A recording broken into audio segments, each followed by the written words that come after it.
Welcome to another feature premiere for MLB The Show 24. I'm Colin from MLB The Show's development team here at San Diego Studios. Today, I'm excited to be joined by some truly amazing coworkers as we talk about the newly announced storylines featuring the captain himself, Derek Jeter. Over the next hour, we'll be covering all the bases on what makes this mode so compelling to play and the amount of effort and attention to detail to bring this mode to life.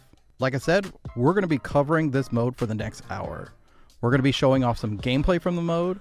We're going to be pulling the curtain back and talking to the developers about the process of making storylines featuring Derek Jeter. And for all you Diamond Dynasty players, we'll be revealing some new legends.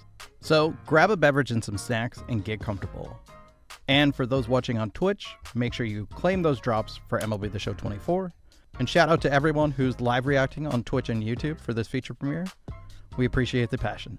Before we go too far, if you haven't already, be sure to check out our first episode on Negro Leagues Storyline Season 2 with special guest Bob Kendrick from the Negro Leagues Museum, where we talk about new players coming to MLB The Show 24, including Josh Gibson, Buck Leonard, Henry Aaron, and Tony Stone. So be sure to check that out on the San Diego Studios YouTube channel. But today, we're going to be talking about storylines featuring Derek Jeter. And I'm joined by senior narrative designer Jared Schiff. Jared, welcome back to another feature premiere. This might move you to a guest to a featured cast member. Thanks for taking the time again. How are you doing? I'm doing great. Let's save the idea of me being a cast member. Let's push that down the line till the game comes out and everything like that. Good call. Good call. Awesome to hear from you, and thanks for taking the time to chat with us. So remind everyone what you do on MLB The Show. So I'm a senior narrative game designer. I've kind of taken hold of the storylines mode. So now this year we've got Negro League Season 2, and we're talking about Derek Jeter today. So I'm kind of overseeing and approving a lot of things, and also coming up with like the moments that you play, as well as reviewing all of the video content that kind of helps tell the stories of these players as well. Awesome. Sounds like a really busy man. Yeah, this is a busy time of year, but I think I'm not the only one that's pretty busy right now. That is true. That is true. So everyone in MLB The Show 23, everyone on the team was extremely proud of the first iteration of storylines, where we highlighted the incredible players and accomplishments of those who played in the Negro Leagues. When did you and the rest of the team see this as a method for storytelling and teaching, and come together and start looking to potentially using a contemporary player from more modern times? Yeah, I agree. I think you said it best. Like, we were just all so proud of MLB The Show 23, and especially like the Negro Leagues presenting that. It just turned out. I'm just like super proud of it. And the great thing about baseball is that there are so many amazing and inspiring stories to tell, from Negro Leagues to Major League Baseball and beyond. There's so much history to the game, and there's a lot that we can reference and document to make sure we get things right, because stats have been around forever, especially when it comes to Major League Baseball. As far as like a contemporary player, I think we were just looking to see like what else we could do with storylines overall. And if there was a more modern player that we wanted to feature, we could incorporate some more elements into our storytelling, like film and video B-roll from their actual games, announcer calls that kind of help tell the stories as well, that we weren't necessarily able to do for the Negro Leagues. So like I said, just gives us a lot more tools to reference things as we're creating moments or writing scripts or recording commentary, which just sort of helps make the mode that much more immersive and entertaining for us and for the user. Sounds awesome. So I'm sure there was a long list of potential candidates. There's truly some amazing players over the last 20, 30 years that everyone has their favorites. And I'm sure that they were some interesting meetings of who that player should be. But what was it about Derek Jeter that made him special to be the first player that we use for storylines? I think, Derek Jeter is that dude. Throughout his career, he was the player that showed up and made the right plays when the lights were brightest, and loved the pressure. And I mean, he's the captain, and whether you love him or rooted against him, you had to kind of respect his approach to the game and the way he played it, and just making the list and having that kind of total list of all those memorable moments that were in his career. It just felt like he was the right, and also like tying in the fact that he plays for like one of the most storied franchises in all sports, it felt like the right pick. I mean, it is hard to argue with the accomplishments that Jeter had during his 20-year career and the type of plays. I mean, these are the plays that we see in highlight films and every year on various television stations and whatnot. But let's dig a little bit deeper. What separates the Jeter storyline from the storylines that we've had through the Negro Leagues, and what type of things are we focusing on with Derek Jeter? Well, I think to answer your first question, Storylines has a mission statement overall, and you've heard myself and definitely Ramon say it before. We want to educate, enlighten, and inspire. So that isn't changing from our storylines approach with whatever we're doing.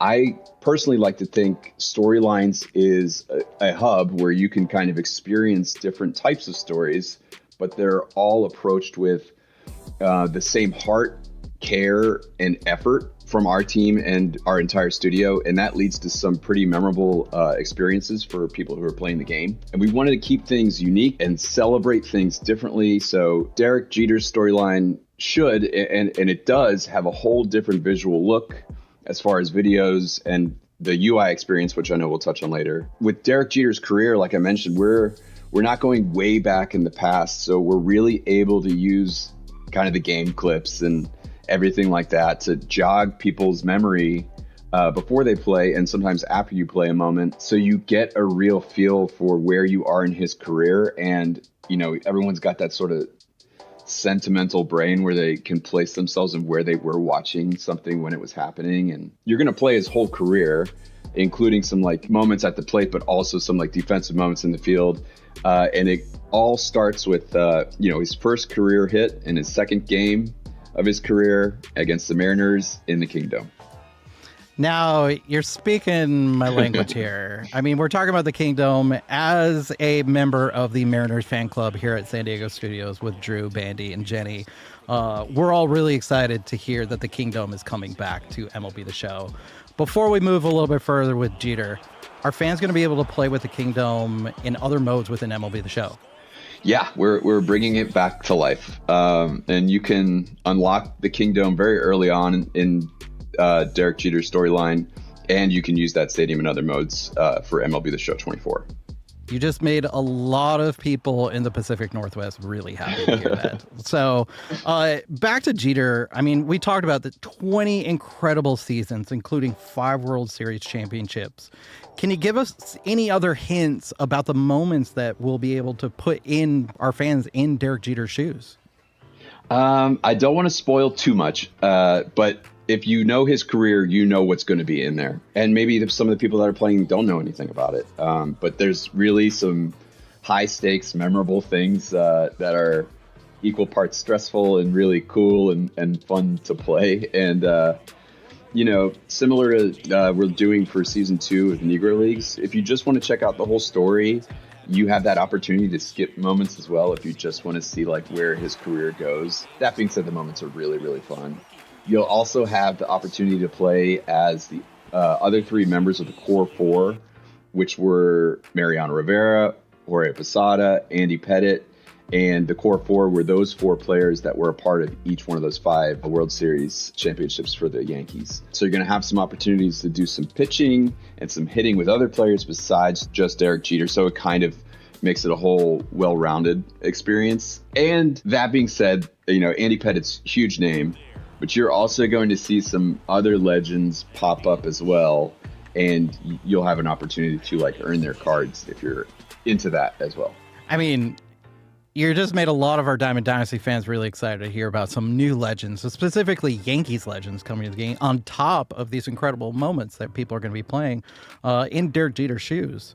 So, Jared, let's take a second and talk about those legends again, because it's a pretty impressive list. What are some of the legends that you'll see in the mode? Yeah, these are a lot of legends that were, a part of Derek Jeter's early career that you'll definitely see like right off the jump. Chili Davis, Wade Boggs is another one that you'll see in there. And then, of course, like I said, like the core 4 teammates. So Mariano Rivera, Jorge Posada, and Andy Pettitte, which is brand new. That's an exciting one. You'll also see Paul O'Neill in there and Bernie Williams. So a lot of players that Yankee fans are definitely familiar with and probably really excited to see make their way into MLB The Show. And so you'll be seeing some of these players in storylines, but then you'll also be able to unlock some of these cards through other modes such as Diamond Dynasty, right? Yeah, that's I think we're spreading the wealth a little bit there. It's and then, you know, like maybe further on down the line in storylines, you might see some different ones and some new ones. So we're trying to keep a little mystery to it as well. I'm pretty excited to see what people think. Holding secrets. Our fans love it. Speculation. I can't wait to watch videos on everyone dreaming up who it could potentially be. So these moments that fans are going to be playing, how are we delivering it? Are we delivering it all in one swoop? Are we breaking them up into different segments and time frames? How's that all going to be delivered for the fans? Yeah, we're taking a similar approach like we are with Negro League Season 2, like we announced in the previous chat. We're going to let you take your time, enjoy the content. As Bob Kendrick said, you know, we're going to let it marinate. So at launch, you'll be able to play in Jeter's storyline from his first season in the Major League, so 1995, all the way through 2000.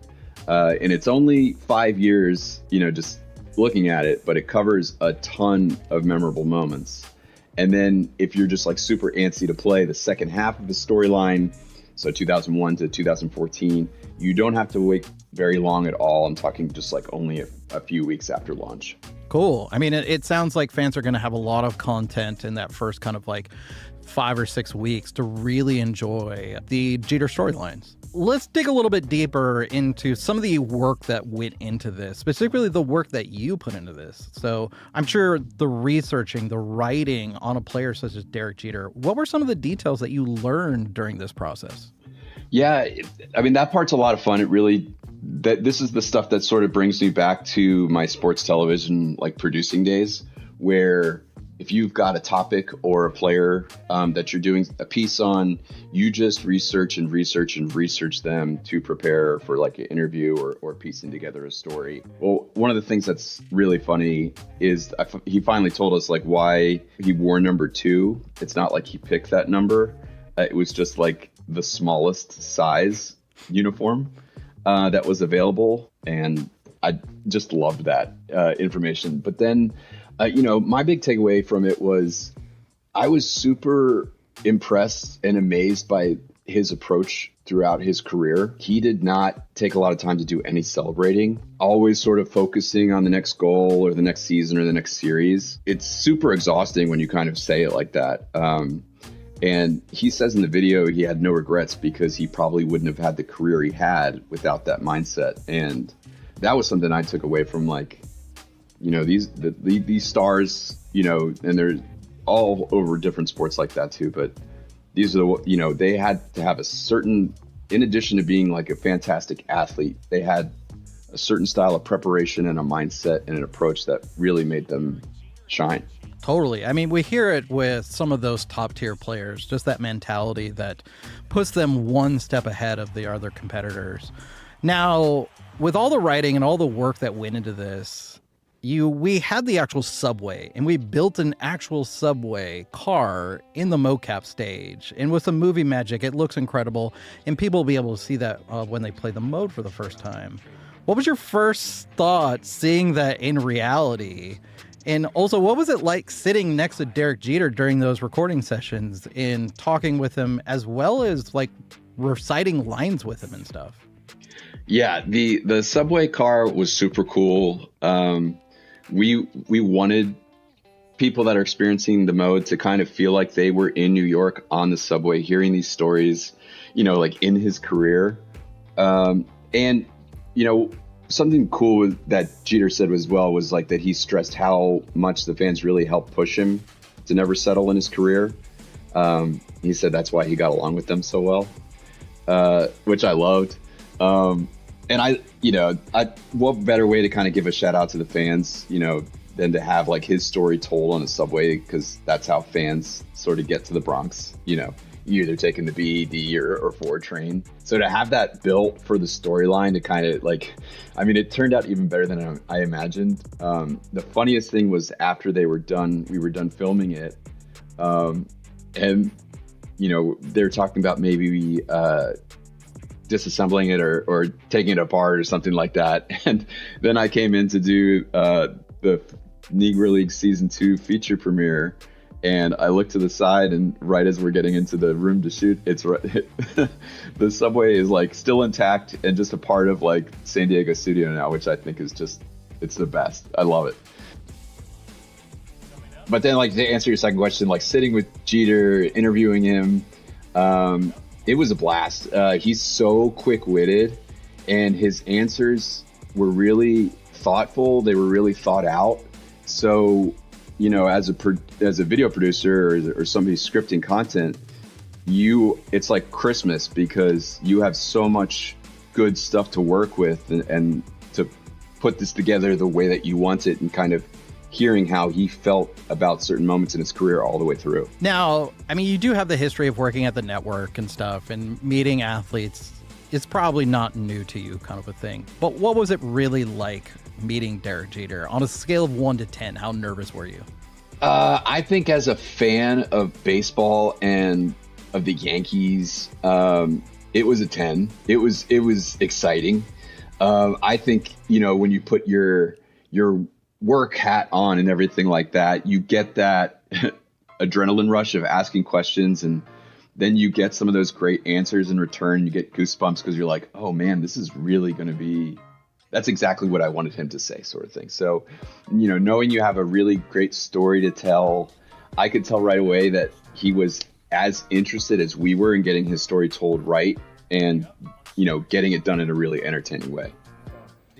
Yeah, I mean, I know even in the studio, we have athletes that come in a lot of the time, and we give them tours or we have them play the game and stuff. But I know, at least for me personally, growing up being a Ken Griffey Jr. fan, I kind of stuttered. I had no idea what to do. So I can totally relate of being a little starstruck. So before we go, and before we talk with some of the other people that worked on this mode, what are you hoping that fans learn about Derek Jeter that they might not have known before playing storylines? Yeah, I think, you know, as like I talked about before, like his approach is super interesting. And even when he's like breaking these Yankee records that have stood forever, he didn't let it soak in until very recently. You know, now he's got like a greater appreciation for what he did in his career. Being that reflective, I think, you know, he's just a very good storyteller. On the Negro League side, of course, we have Bob Kendrick, who is maybe the best storyteller I've ever met in my life. So hearing kind of storytelling from a athlete's point of view, and a Hall of Famer at that, I think is something, you know, our baseball fans in general are just going to like. As a baseball fan, I feel like this is everything you want from a more modern legend and storylines. You're hearing from the athlete, you're getting kind of those snippets of video and B-roll and history, and then getting to play and relive those moments that made their career special. Like I said before, that there's just like so much love and care in every aspect of this mode, from presentations to commentary to our incredible UI. I think we've got a lot of things that fans of the game and fans of baseball are really going to enjoy. For sure. I mean, I snuck into the Jeter session, and he was just radiating a certain level of focus and attention to detail. And I know that everyone on the team took that same attention to detail to make the incredible mode of Jeter storylines. Thanks, Jared. All right, thanks, Colin. Jared will be back with us in a bit. But Storylines with Derek Jeter was a team effort with some truly incredible work, providing an amazing experience and a level of detail that every fan of Derek Jeter and fans of baseball in general would really appreciate. From the environment team, character team, audio, graphics, commentary, presentation, and user interface. The team designing the user experience and interface really felt that they could help amplify the stories that we're trying to share with storylines featuring Derek Jeter. And their work is pretty darn cool. We're going to slow down for a couple minutes and introduce you to some from the UI UX team and learn about their processes and their workflows. So hold tight for a little as more gameplay and reveals are coming. I'm happy to be joined by Otis, Ashley, and Ephraim from our UI and UX team. Ashley, thanks for taking the time to join us. How are you doing? And tell everyone watching what you do here at San Diego Studios. Hey, thank you for having us all, first of all. I'm doing pretty good. I'm an artist here at San Diego Studios, user interface artist to be specific. What I work on is pretty much everything that you see in the front end, that anything visual, whether it's backgrounds or buttons or animations, logos, anything that needs to be designed artistically, me and a couple of other artists do. Awesome. Ephraim, thanks for taking the time as well.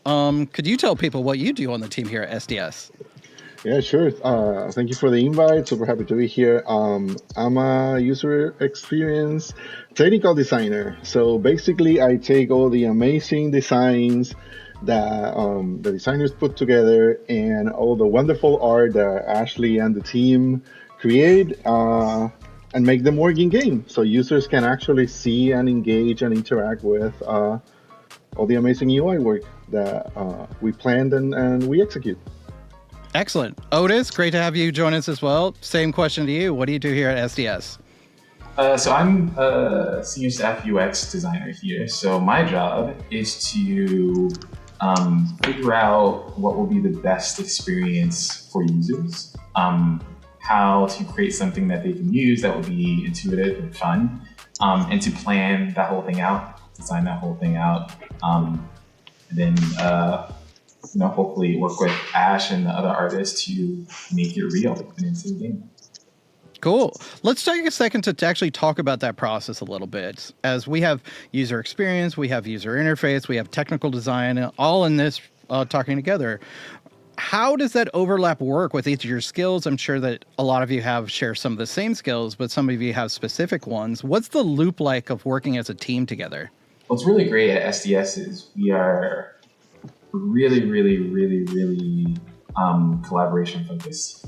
And so for everything that you see in the game, no matter what it is, you can imagine that has passed the hands of many people before it, got to you. And so even something down to a simple line of text goes through a process before it gets to you. That's the type of care that we have for everything. So for our process, our specific loop is actually fairly simple.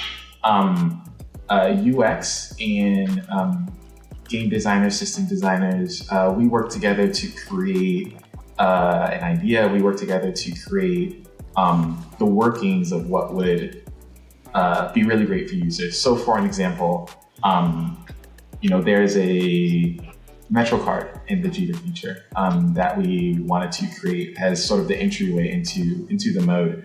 But at first, that started off as an old vintage style video game cartridge because we wanted to be really nostalgic, and that's where I started off. Is I really wanted it to feel like it was something that was created in the 90s. And throughout iteration process, it moved from that to it being a movie ticket because storylines and going to the movies, and so we thought that would be really cool, really fun. But then from there, we landed on a Metro card because of New York, taking the subway. And so once got to that point where I knew that that's what we wanted to use, then we pull in Ashley, we pull in the art side because we need to know what users actually see in the game. We have the idea, we know where it's going to go, we know how it works, and so we hand it off. And then it gets to Ash's team, and she works together with her team, and she creates not only the concept, but the actual finalized art for that piece. And then that thing gets handed over to Ephraim, and then he has the really tough job of figuring out how to put that into the front end, put that into the game so the user can actually see it. And so it's actually a really interesting way that we make the donuts over on our side, but it's fairly simple at the same time. It sounds like you all work together extremely well, but let's go back a little bit to just how personal this is, having spoke with both Otis and Ashley, and both of you have spent time and lived in New York before, so this is additionally special. What was it like working on Jeter's storylines and being personally involved with it? Oh yeah, it was awesome. Kind of like a dream come true, to be honest. I grew up on Long Island, and so you got Yankees fans, and then you've got Mets fans, and I always feel bad for those guys, but it's what it is. But growing up in New York, and I mean, from I'd say 1998 until 2012 were probably the years that I paid the most attention. I knew all the batting stances from every player, and when they get up to bat, I would mimic their stances and pretend like I was the one who was hitting the ball. So getting to work on this, oh yeah, I mean, young Ashley would have been so stoked. It was a lot of fun. And then working with Otis, who's there now, it was like a creative jam. He's very humble about sharing and all this, but Otis is very creative and pays a lot of attention to detail. So it was a lot of fun to pair my memories of being a young Yankee fan who absolutely adored Derek Jeter with Otis, who is extremely creative, living in the city right now and getting to just kind of throw ideas together. And I think we kind of created New York in an MLB The Show way, which was a lot of fun. So it was a very cool project. Cool. Awesome. And Otis, what was it like living in there now and being able to bring that attention to detail to the game? It was like halfway exciting and halfway a little daunting, right? Because that's a lot. As you're standing on the shoulders of giants, many games have recreated their version of New York in such an incredible way. So for us to try to take a stab at a version of that for MLB The Show is a huge responsibility that we have. Being a New Yorker is a huge responsibility in itself, I guess. And so there's a lot that went into making sure that we highlighted areas that felt the most thoughtful and left the other areas where we couldn't do that alone. I think that was a really big portion of what made our design choices really smart from that regard. But it was just super cool. I mean, what can I say? I live in the best city on the planet, period. Like we could just say that. And so to be able to have the opportunity to work with a team that was all in on us creating some version of that because of Derek Jeter, because of the man, and being able to literally put everything that we have into making sure that we were making a statement with it, I think was really, really awesome. I can't say enough how incredible of a team working on this was. No matter how many times we mentioned it, it was just such an honor to work on it with everyone. And hopefully when others see it, they can see the New York that we were trying to deliver. It's New York, but sponsored by MLB The Show. So we'll see how that works. This all sounds incredible. And Otis, I'll say right now, having played Jeter storylines, that you make all New Yorkers proud with the attention to detail that you put into it this year. We did. And it's a true labor of love. And the first thing that jumped out at me when I'm playing through the mode was the level of detail that we've talked about it and the detail that comes through talking to you now. So one of the areas that really just jumps out is the subway and the subway concept and how that became a reality.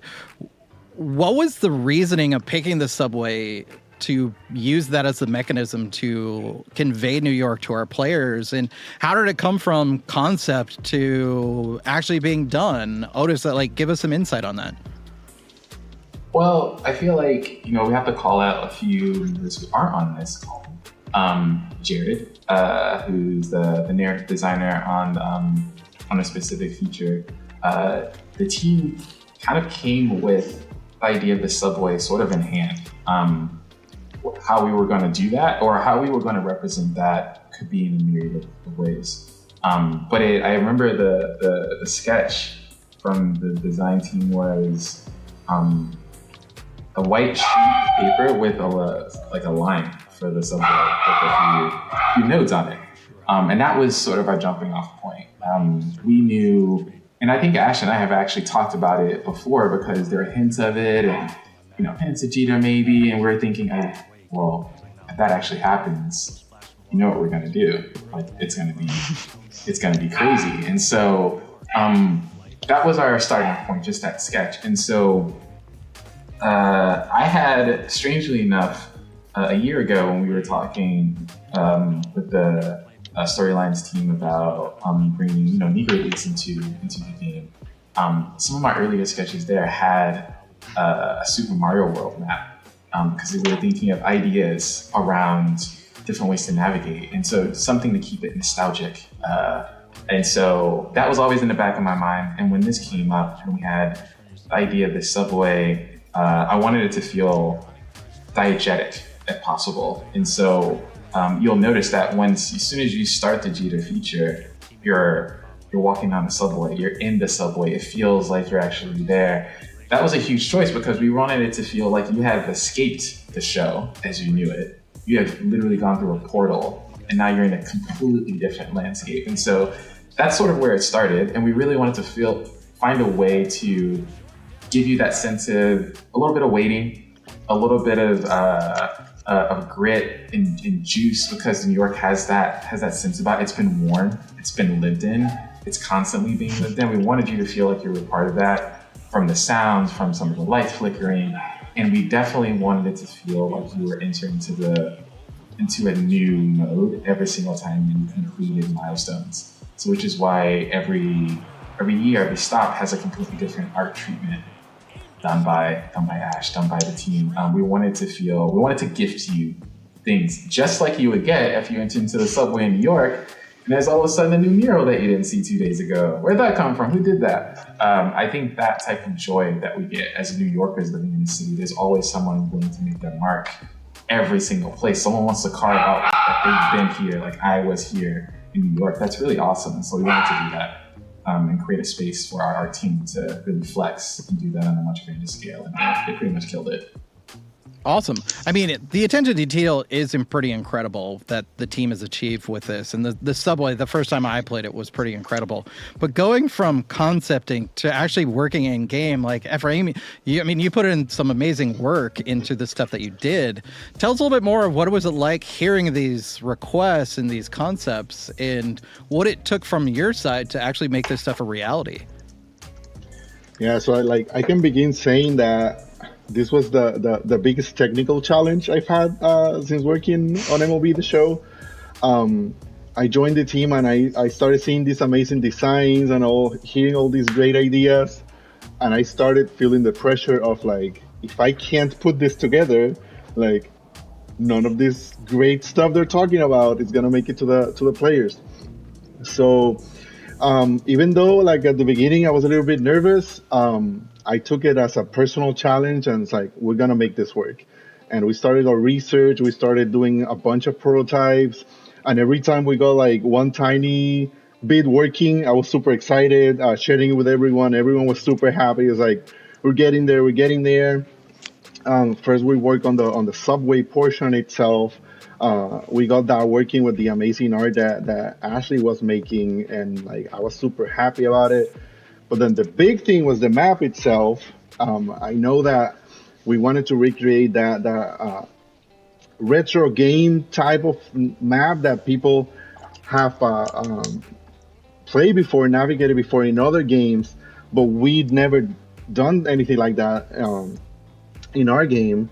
So that was also a challenge, but I really wanted to make it work. And at the end, like trying a bunch of stuff, again, like a lot of prototyping, a lot of trial and error. We got it working. We got that smaller navigations integrated with the big one, like the full big map. And we got the entire feel that we were looking for in our feature working in the game. And I think that was a super exciting day when we finally like put everything together, and everyone else was able to go in there and test it and like hearing the feedback. And I think we did an amazing job. I think it exceeded our expectations in terms of like the technical side of what we thought we could achieve and what we actually ended up with. So I think everyone's super happy. It truly is really impressive what you all put together. And before we go too far, Ash, what was it like the first time of you having the control in your hand and actually like, it's one to have it conceptualized and see it in Figma and other tools and stuff, but one to have your controller in the hand and like navigating around. What was that feeling like of seeing your art come to life?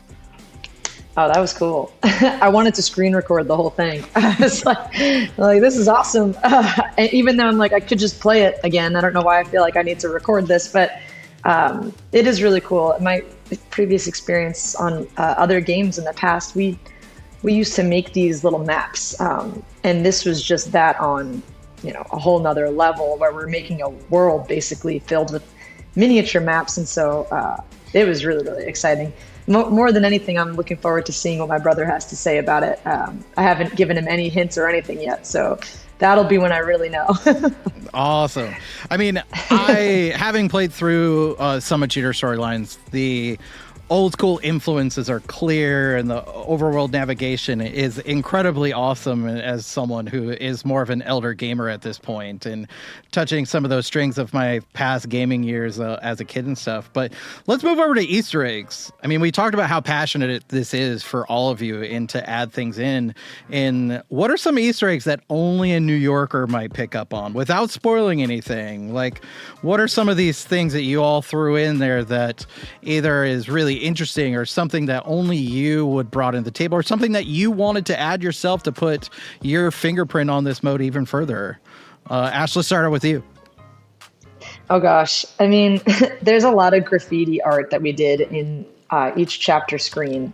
And in those little, what looked like, graffiti doodles, someone might have gone in there with a Sharpie and wrote on the tiles. There's just a whole bunch of stuff in there. I think if you're a New Yorker, and then if you've been a Yankee fan for, 10 to 20 years, you're definitely going to see some things.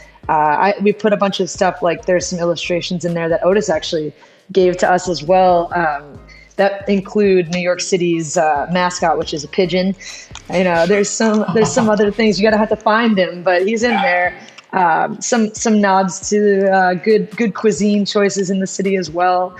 But also, one of the things that I like as a Yankee fan, there were a couple of little broadcast sentences that we sprinkled into the art from games that were specific to that year, or moments that were specific to something that Jeter did that got a huge reaction out of the announcers. So it'll be cool for users to kind of dig through that artwork a little bit and see if they can remember the moment when that actually happened.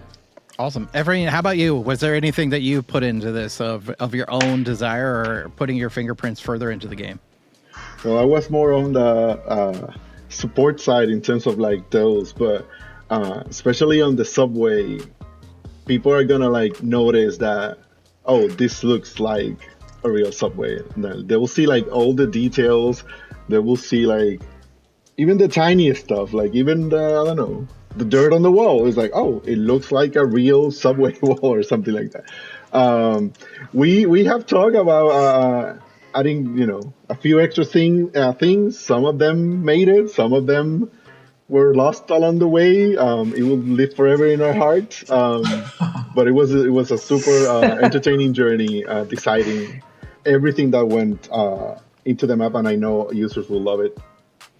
I'm sure every developer can relate of the dead things in source control, but Otis, how about for you? As the native New Yorker who probably has the most like on the pulse feel, what are some of the things that you potentially added or potentially even snuck in there as well without spoiling too much?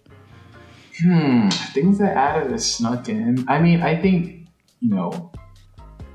I'm gonna be weird and nerdy about it because I have two things. One, I think, is the speed. I think for me, it's the minutia. You land in New York. You haven't been there before. You land in New York. As soon as you get out of the airport, the city kind of sweeps you away. You're like on a weird conveyor belt or Aladdin's magic carpet. Like it's uncontrollable that your foot speed of moving around just on Earth will change just because the city itself has such an energy about it. So that was one of the things that we really want to get in is how do we create a sense of movement throughout this experience? That would be really cool. But aside from that, all the Easter eggs for me are in the sound, in the audio. So if you play the show with your sound off, I really highly suggest you turn it up. There's so many there's small peripheral things that New Yorkers just know. Like I know if I take my headphones off right now, I'm gonna hear either jackhammering, because we're always building here, or there's gonna be some ambulance or buses going by. The city is alive constantly, and so we wanted to make sure that you got that sense of it as well. So you'll hear the train conductor saying something that's completely inaudible, and that is unique to New York because it is never audible, but they're always trying to say something to you, but you never know what they're actually saying. That's intentional. There is the sound of the little that the subway doors make when they're opening and closing. You'll hear that. It'll be for like a split second, but you'll hear it. All those little things, we really wanted to gift users so they get a little sense. These are some of the things that you may have experienced if you're going to see Jeter play. you may have, this was what your life would have been like. This would have been the journey, unless you took a cab. But then you still would have got some of these things, because once you get to the map, you can hear the city. You can hear ambulances. You can see it. You can hear other cars moving by. You get a sense of what it's like if you close your eyes and just imagine, this is you going to see Jeter, or in our case, this is you hanging out with him as he takes you on a little carriage ride through some of his experiences. It's actually pretty cool. So you hear it there first, fans. Make sure you play with the sound on. You're not getting the full experience. But the thing I'm really feeling here is the desire to represent and highlight Derek Jeter, and specifically New York City, as having just played it last week and stuff, and really seeing it come together in its near final form, is all the detail. And one thing that jumped out to me was the dot matrix subway sign after you finish a moment. I got a huge smile when playing it. What was the favorite thing in the mode right now that you all love? Like, Otis, what is the one thing that jumps out to you that you're just like, I love this? Oh man, that's so hard. There's so many things about it. All of it is an appropriate answer as well. So first off, it's always all of it, because this entire thing is such a love letter from us that I love it all from beginning to end. As soon as you select the storyline's tile until you decide to leave, everything that you get in there, I think, has just been so incredibly crafted. I'm gonna steal one of Ash's, which she may say, but I'm gonna steal it anyway. It's the avatar, the little flippy hat, his cap. We went through a few different ideas about what that thing would be, and in our prototyping mocks, it was just a little circle with the 2 in it. But we knew we wanted to be something special. Had no idea that would end up being this flippy cap. That wasn't even from at least the UX side. That wasn't one of our ideas. It was really the brainchild of Ash, and she had a few different options for how this thing could flip and move, and it was just so fun. It was that thing that was missing from the map that really super transported you to that vintage overworld style experience. I think that, combined with the diegetic nature of the subway line going through the different chapters and being able to select the treatment there, and Efrain kind of touched on it a little bit, but there's more that we wanted to do there to give you even more of a sense there. But what we were able to deliver is unbelievable. Like, the amount of custom artwork that went into an experience like this, especially there, is unbelievable. And so I think that's probably my favorite part, is that we literally have, how many 12ers? You have so many different pieces of unique art that we created just for this. That could be wallpapers on your wall, that could be desktop images. Like, we created this really incredible artwork. So I think that's probably my favorite piece, is we create a little MoMA moment in Jeter. Like, it really is like you're walking through, like, it's just like beautiful pieces of art everywhere. It's incredible, and it's all centered around such an incredible figure. I think we did a justice, and then some. It's awesome. You just continue to drop more New Yorker knowledge on all of us. Ash, how about you? What's one of the things that you're really proud about? Oh gosh, I mean, similar to what Otis said, the whole thing was, I mean, we were deep in this one, where we just worked on every little detail, from highlighting where we're from to hitting on the moments that really brought back that little, like, I don't know, raises the hair on your arms a little bit when you think about the good old days as a Yankees fan and watching them win. And so I just think getting to work on it, honestly, was the most fun. And one of the highlights, I'll say, this is going to sound so minor, but Otis and I, one morning, so we work on the East Coast, and most of our team, actually, so do you, Efrain, but most of our team works on the West Coast. So we're on earlier in the morning, and one day we were just working on something as simple as what's going to happen when a user has hit the end of the platform and they have to go up or down the stairs. And so Otis and I were just talking one morning, and I didn't have the tech to explain to him what I was trying to say. But he knew, being from New York, that you're moving real fast. You're not really paying attention. You're definitely not reading all the signs. But you get to a point where you're going to turn and you're going to go up or downstairs real fast. And so I took Post-its and put them along my walls and took my phone camera and rotated it to show him what I was trying to describe. And it just blew everything open. We got our 3D artist, Matt, who's absolutely incredible. He understood it. Otis got it. I got it. And from there, we went from what was going to be really another slide to becoming an experience moment where anybody who's taken the train before is going to know, oh yeah, like I've definitely been there. I've seen the goo on that step before. I know what it looks like to turn and go up to the light or down into the platform darkness. So that was just a really cool experience to try to recreate something that we've all actually done and that wasn't totally fiction, which was really cool. Cool. And Ephraim, how about you? What is the one thing, what's your favorite thing about Jeter Storylines? Yeah, I think from a user slash player perspective, I think the most impressive part is going to be the map and how you got the small navigations with the flippy cap going to the individual moments, but then you go to the next chapter and like everything moves, everything changes, and you have like really huge map that we built. Like it was insane how big it was with all the details and how we were able to do all the technical work to put it into the game and actually make it do what we wanted it to do.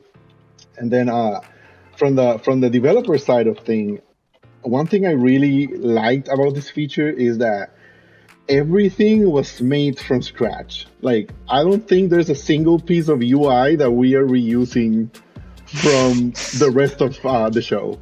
Everything was made brand new. I know Ash had a lot of work creating all these art pieces, but like we built an entire new world, if we can call it like that. It's a completely different experience, and I think it will make everyone happy and refreshed when they go and see something completely different from what they're seeing in the rest of the game. I mean, you guys really did give people a ticket to get on the subway to the Bronx and stuff. So it is really, truly incredible. Bringing Jared back into the mix. Jared, what was your first reaction seeing some of this stuff become reality? I'm sure you were in meetings and heard about some of these things, but getting the control in your hand for the first time and seeing a lot of these things, conceptualizations, become real and actually have tangible play on it. Yeah, as we're brainstorming and talking through ideas, we landed on the concept with the subway, with the train relatively early. And kind of once we got like the sign off, like the blessing on it, I didn't really have like a doubt in my mind that it was going to look like amazing. I will say that I didn't realize how like freaking amazing and detailed it was going to look. It's been kind of said before too, it doesn't look like anything else in the game. And I think that it shouldn't. And I think that it makes it similar to kind of how we have done things with the Negro Leagues. Everything should feel like a celebration in storylines, because that's really what the mode is about. And it feels like as soon as you kind of, you enter the mode, use the Metro, the card ticket to get into the mode, and then that intro video plays and it's really fast and you're immediately like thrown onto the subway. It all kind of has this energy to it that makes it really super special. There's like so much character and detail and creativity in literally every pixel of this thing. It's the coolest thing I've worked on. This all sounds incredible. I'm sure fans will be really excited about, but what do you hope that fans will take away while playing Jeter Storylines? Jared, how about you? Yeah, unique New York, the tongue twister, right? It feels like such a unique experience with such a cool story. And I hope that fans of baseball, and not just Yankee fans or Jeter fans, get a better sense of the kind of player he was. And the fact that he was having all of this success on the biggest stage in the game. In one of the biggest cities in the world, and the greatest city in the world, New York. And as the captain for like one of those like truly prolific teams in sports. So like, I hope they really kind of just appreciate how we've kind of featured his mindset, his approach, and just an overall appreciation for like the type of player that he was. Awesome. Ephraim, how about you? What is something that you hope fans take away from playing? I think I can say, like, I can divide it in two. I can say, like, for existing fans, giving them the opportunity to go through those moments they know so well, or they like watch, or they're in the games and now they're able to play it like in a video game form and relive them and make them, their own story. And then for the new fans, giving them a chance to learn about these moments, to be able to play them at the same time, sharing that MLB knowledge of like great moments and great stuff that has happened, which is what we're trying to do with all of our storyline modes. So, yeah. Cool. Ash, how about yourself? Yeah, I mean, similar to what the guys have said, it's just going to be a totally new experience, something that I'm not really too sure. I'm not too sure many sports games have gone this far in the effort to tell the story. And I don't mean that to boast on us or anything. It's just there was a lot of passion that went into it. I think it shows. And so I'm just excited for fans to get to experience that, whether you're from New York or you're from Boston, whatever. I think even a Red Sox fan might get a little bit of fun out of this. And, I mean, I could safely say, even if this was, about David Ortiz or somebody like that, just the amount of detail that goes into it, you kind of feel like you're home again. You're back in the city and, thinking about the good old days. And so I'm just excited for people to get a chance to interact with that, tell a story a different way. Cool. And rounding it out, Otis, how about yourself? What are you hoping that fans take away from playing? I hope that they understand that there's a intense amount of respect and care we have for storytelling at the show. I think that's something that makes us unique in the landscape of what we do and what we make. We care tremendously about making sure you understand these individuals that we're highlighting. We make sure that we are making sure that you understand just the amount of impact as much as we can, the impact that they've had in the landscape of baseball. I hope that fans, when they first select the Metro card and they enter into the subway, then they move through and they get to the map, I hope they stop and say, holy shit, like they really care. They really wanted us to have an experience that said something that could be timeless, that really represented such a monument of an athletic figure in the world forever. There will never be another human person like Derek Jeter ever in existence. I hope they take away that we know that, we understand that, and that we wanted to tell a story in such a high quality way that really does feel like a departure from anything else that we've ever done. I hope that they take that away from it and see that we wanted to give them something special, give them something unique, and make them understand that we're telling real stories and we have a very unique way of doing that. This is only the beginning of how we're going to do it. Awesome. I mean, it's clear the respect and reverence that you had for New York and for Derek Jeter over his 20-year Hall of Famer career is incredible across the board. Before we go, is there anyone that you would like to thank as part of the development team or outward? Otis, anyone on the list? Oh, yeah, absolutely. I mean, it's kind of like an Oscar speech, right? Like, I'm going to thank everybody. This is your chance. I want to give the music's already playing, though, but no. God. I really want to give a shout out to those of the team who had their hands in this with us, but aren't on this call. Matt Latoyer, Moira, Jordan Pitts. I mean, there's so many of us that were involved in really pushing to make this experience as unique as it can.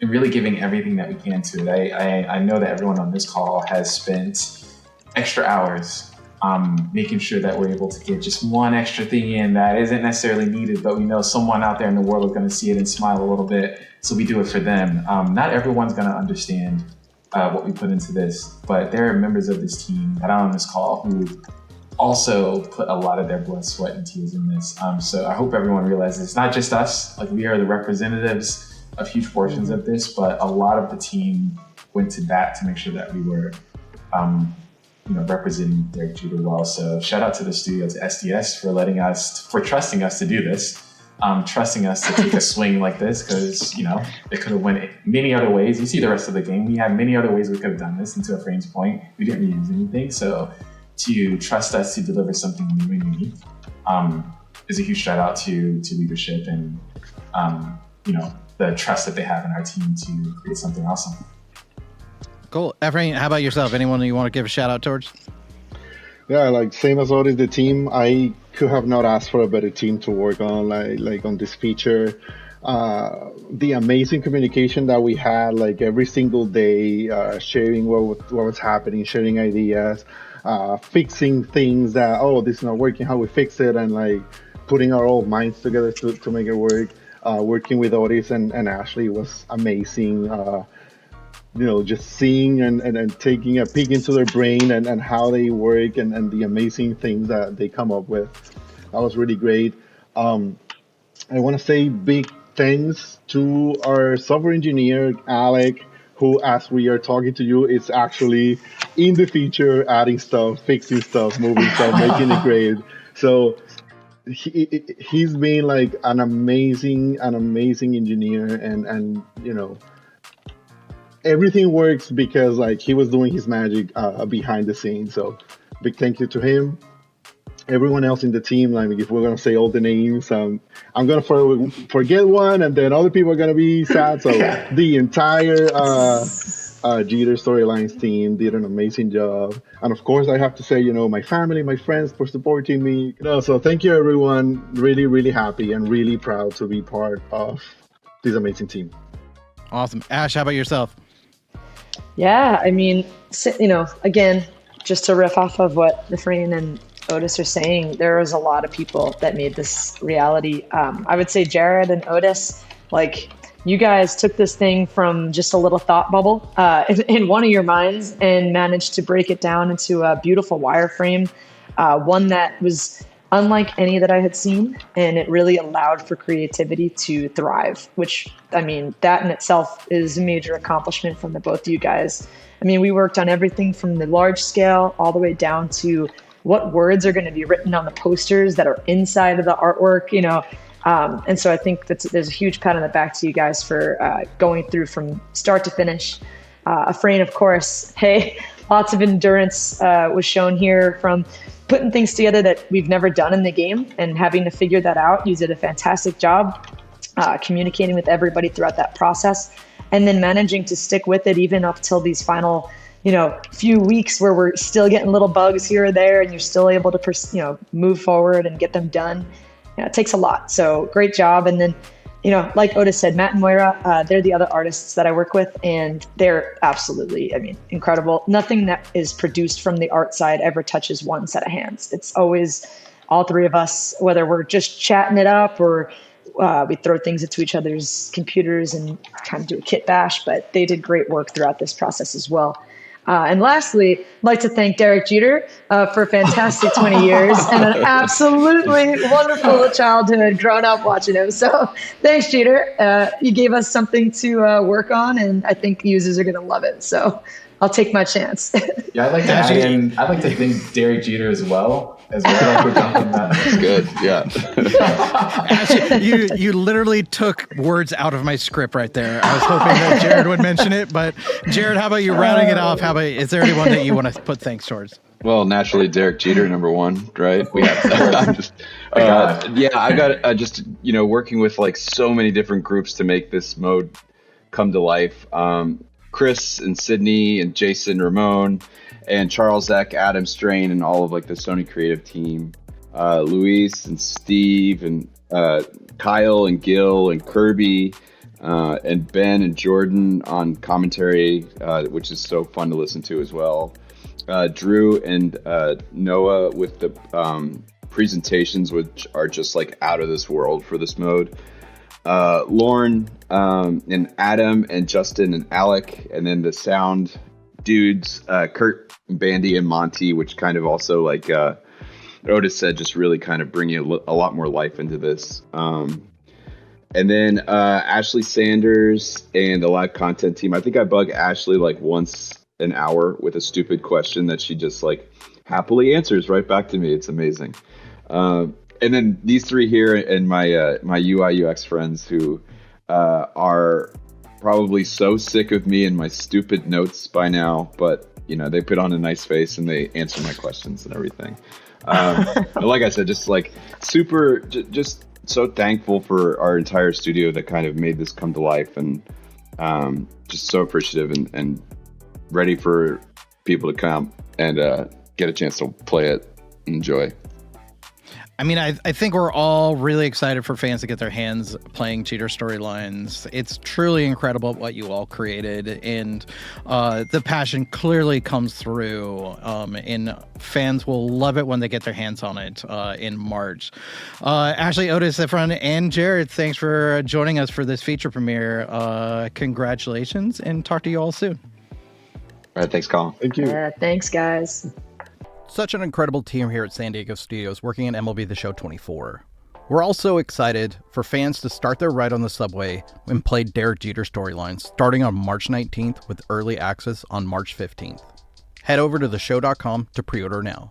We hope you had fun with this feature premiere. We showed off a lot of gameplay. We showed off some new legends, including Chili Davis, Wade Boggs, Mariano Rivera, Jorge Posada, and 3 new legends, including Andy Pettitte, Paul O'Neill, and Bernie Williams. Thank you to Jared, Otis, Efron, and Ashley for joining us for this week's feature premiere for MLB The Show 24. But the episodes don't stop. Tune in on March 7th for a double feature on Twitch and YouTube starting at 11 a.m. Pacific, with the return of the Ratings Reveal show with our good friend Robert Flores from the MLB Network. Who's starting this season as a Diamond? Tune in and find out. And stay tuned for the feature premiere that starts at 3 p.m. that same day. So it'll be a full day of ratings, gameplay, and so much more for MLB The Show 24. If you missed any episode, go to the San Diego Studios YouTube page and check out every episode on video on demand. Remember, for the latest news on MLB The Show, follow us on X, Facebook, Instagram, TikTok, Threads. We're all over the place. And sign up for the Scouting Report, as monthly packs return to subscribers starting in April, along with a bunch of other cool things that we're working on. Head over to theshow.com and sign up now if you haven't already. Again, thank you to Jared, Otis, Efren, and Ash for joining us today. Thank you to Carson, Ashley, Ramon, and Tips for behind-the-scenes help. And thank you to the entire MLB The Show community for watching these feature premieres. From the control room, see you all in the next episode. Oh wait, one more thing.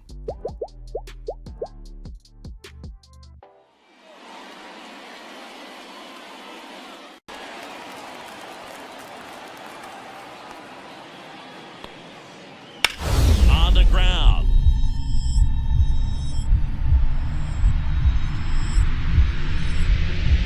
Jeter backhands from the outfield grass.